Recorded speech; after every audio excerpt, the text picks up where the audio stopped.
दोस्तों सोचिए, जिस माँ ने पूरी जिंदगी घर परिवार में खपा दी, जिसने बेटे बेटी बहू पोते सबकी खुशियां पूरी कर दी, जब वही माँ अपनी छोटी सी ख्वाहिश रखे, मैं भी वैष्णो देवी या तिरुपति घूमना चाहती हूँ, तो क्या उसे हक नहीं? लेकिन जब सास ने ये बात कही तो बहू ने ऐसा जवाब दिया कि उनके दिल के टुकड़े टुकड़े हो गए। नमस्कार दोस्तों, रिश्तों की स्टोरी चैनल पर आप सभी का स्वागत है। सावित्री देवी रसोई में चाय बनाते हुए मुस्कुरा रही थी। उनके चेहरे पर एक अजीब सी चमक थी, मानो कोई नया सपना उनके दिल में जाग रहा हो। डाइनिंग टेबल पर बैठते हुए उन्होंने अपनी बहू राधिका से कहा, राधिका, मोहल्ले की औरतें वैष्णो देवी घूमने जा रही हैं। बस का किराया सिर्फ 2500 रुपए है। सब इंतजाम हो चुका है। मैं सोच रही हूँ मैं भी उनके साथ चली जाऊं। जिंदगी भर तो घर परिवार में उलझी रही, कभी बाहर घूमने का मौका ही नहीं मिला। अब तो मेरी पेंशन भी आती है, खर्च की चिंता नहीं। राधिका, जो बच्चों के लिए टिफिन तैयार कर रही थी, एकदम रुक गई। उन्हें सास को घूरते हुए कहा, ये क्या बात कर रही हैं माँ जी? इस उम्र में आप अकेले कहाँ जा पाएंगी? वैष्णो देवी का रास्ता आसान नहीं। सावित्री ने हल्के से हंसते हुए जवाब दिया, अकेली कहाँ, मोहल्ले की 15-20 औरतें साथ जा रही हैं। और बेटी, जिंदगी भर मैंने घर संभाला, बच्चों को पाला, अब थोड़ा अपने लिए भी तो जी लूं। राधिका का चेहरा तमतमा गया। उसने तीखे लहजे में कहा, माँ जी, पेंशन का ढोल मत पीटिए। महीने में एक बार पेंशन आती है, लेकिन अगर वहां आपकी तबीयत बिगड़ गई तो इलाज का खर्च, देखभाल, सारा बोझ तो हमें ही उठाना पड़ेगा। मेरे बच्चे छोटे हैं, उनकी पढ़ाई का नुकसान होगा। मैं जोखिम नहीं ले सकती। सावित्री स्तब्ध रह गई। उन्होंने कहा, राधिका, अभी तो मैं गई भी नहीं और तुम मेरे बीमार पड़ने की बात कर रही हो। क्या मैं इतनी कमजोर लगती हूँ? राधिका ने और सख्ती से जवाब दिया, क्या गारंटी है कि आप बीमार नहीं पड़ेंगी? अगर कुछ हुआ तो हमारा समय बर्बाद होगा। वैसे भी घर में इतने काम हैं, मेरी नींद तक पूरी नहीं होती। सावित्री चुप हो गई। उनके दिल में एक टीस उठी, लेकिन वो कुछ न बोली। तभी उनके बेटे विपिन ऑफिस से लौटे, गीले कपड़ों में, बारिश से बचते हुए वो घर में दाखिल हुए। उफ, आज तो बारिश ने भिगो दिया, रास्ते में जाम ने परेशान कर दिया। चलो जल्दी खाना लगाओ, विपिन ने कहा। सावित्री ने हिम्मत जुटाकर कहा, बेटा, मैं वैष्णो देवी घूमने जाना चाहती हूँ। मोहल्ले की औरतों के साथ बस 2500 रुपए लगेंगे, मुझे जाने दो। विपिन ने थोड़ा सोचा और बोला, माँ, इस मौसम में और आप अकेले, नहीं, ये ठीक नहीं। वैसे भी हम बाद में कहीं और घूमने का प्लान करेंगे। सावित्री का दिल बैठ गया, लेकिन विपिन की बातों से उनके मन में एक छोटी सी उम्मीद जागी कि शायद उनका बेटा उन्हें कहीं घुमाने ले जाएगा। कुछ महीने बीत गए। सावित्री ने अपने सपने को दिल में दबा लिया और रोज घर के कामों में व्यस्त रहती, बच्चों को स्कूल के लिए तैयार करती और राधिका की मदद करती। लेकिन उनके मन में कहीं ना कहीं एक खालीपन था। एक दिन सावित्री ने राधिका को फोन पर बात करते सुना। राधिका अपने भाई संजय और भाभी नेहा से कह रही थी, हाँ भैया, मम्मी को लेकर हम लोग तिरुपति घुमाने जा रहे हैं, तुम भी चलो, मैं विपिन को भी मना लूंगी। सावित्री का दिल धक से रह गया। वो तुरंत हाल में गई और उत्साह से बोली, राधिका, तुम लोग तिरुपति जा रहे हो, मैं भी चलूंगी। तुम्हारी माँ, भाई, भाभी सब जा रहे हैं तो मैं क्यों नहीं? राधिका चौंक गई। उसने झिझकते हुए कहा, माँ जी, ये प्रोग्राम मेरे भाई भाभी का है, आप क्यों उनके साथ जाना चाहती हैं? और आपकी उम्र, इस उम्र में घूमना ठीक नहीं, घर पर आराम करिए। सावित्री की आंखें भर आई। वो बोली, बेटी, तुम्हारी माँ मुझसे भी बड़ी है, वो तो जा रही है, फिर मैं क्यों नहीं? राधिका ने तल्खी से कहा, मम्मी जी, अगर आपकी तबीयत बिगड़ गई तो हम क्या करेंगे?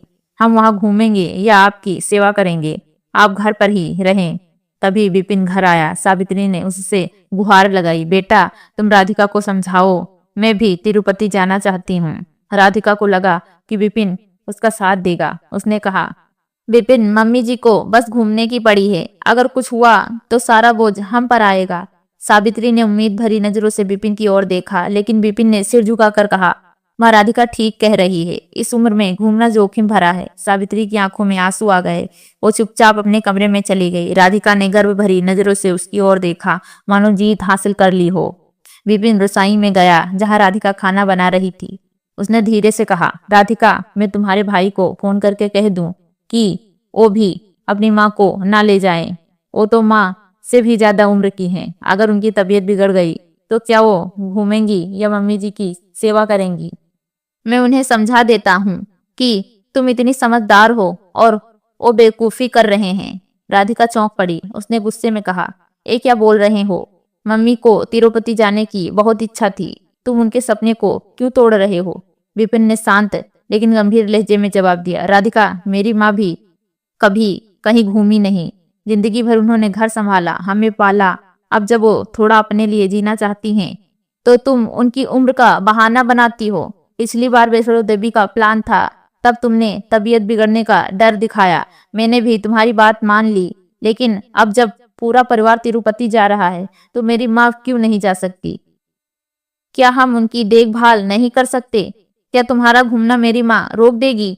राधिका की नजरें झुक गई। उसे अपनी गलती का एहसास हुआ। वो चुप रही। सावित्री जो पास ही खड़ी थी ये सब सुन रही थी। उनकी आंखों में आंसू छलक रहे थे।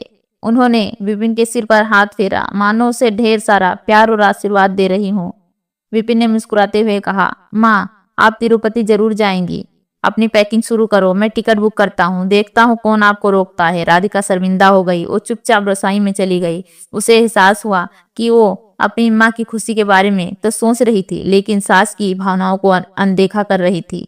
राधिका ने अपनी गलती सुधारने का फैसला किया। उसने सावित्री की पैकिंग में मदद की। उसने पूछा, माँ जी, आपको कौन कौन से कपड़े ले जाने हैं? मैं सब तैयार कर देती हूँ। सावित्री ने मुस्कुराते हुए कहा, बेटी, बस कुछ साधारण साड़ियाँ और एक जोड़ी गर्म कपड़े, बाकी तुम्हारे साथ रहूंगी। मुझे क्या चिंता? राधिका को सावित्री का ये प्यार भरा जवाब दिल को छू गया। उसने मन ही मन ठान लिया कि वो इस यात्रा को सावित्री के लिए यादगार बनाएंगी। तिरुपति की यात्रा शुरू हुई। सावित्री, राधिका, विपिन, राधिका के भाई भाभी और उनकी माँ सभी साथ थे। सावित्री की आंखों में एक नई चमक थी। वो मंदिर के दर्शन करती, रास्ते में हंसी मजाक करती और राधिका के साथ खूब बातें करती। राधिका ने उनका पूरा ख्याल रखा। एक बार जब सावित्री को चढ़ाई में दिक्कत हुई, राधिका ने उनका हाथ थाम लिया और कहा, माँ जी, धीरे धीरे चलिए, मैं आपके साथ हूँ। सावित्री ने मुस्कुराकर कहा, बेटी, तुमने मेरा सपना सच कर दिया। यात्रा के बाद जब सावित्री मधुपुर लौटी तो वो बहुत खुश थी। मोहल्ले की सहेलियों से मिलने गई और उत्साह से बताया, मैंने तिरुपति में बालाजी के दर्शन किए। राधिका ने मेरा इतना ख्याल रखा जैसे मैं उसकी माँ हूँ। राधिका ये सुनकर पास ही खड़ी थी। उसे अपने पहले व्यवहार पर शर्मिंदगी हुई, लेकिन अब वो खुश थी कि उसने सावित्री का सपना पूरा होने दिया। उसने सोचा, अगर मैं माँ जी को नहीं ले जाती तो शायद मैं खुद को कभी माफ नहीं कर पाती। दोस्तों, जैसे हम अपनी माँ की इच्छाओं और खुशियों का सम्मान करते हैं, वैसे ही सास भी उतने ही प्यार और सम्मान की हकदार होती है। रिश्ते तभी मजबूत होते हैं जब हम स्वार्थ छोड़कर एक दूसरे की भावनाओं का ख्याल रखें। सपनों की कोई उम्र नहीं होती और हर दिल को जीने का हक है। तो दोस्तों, कैसी लगी हमारी स्टोरी? अच्छी लगी हो तो एक प्यारा सा लाइक कर दो और चैनल पर नए हो तो चैनल को सब्सक्राइब कर लो ताकि हमारा हौसला बढ़ता रहे।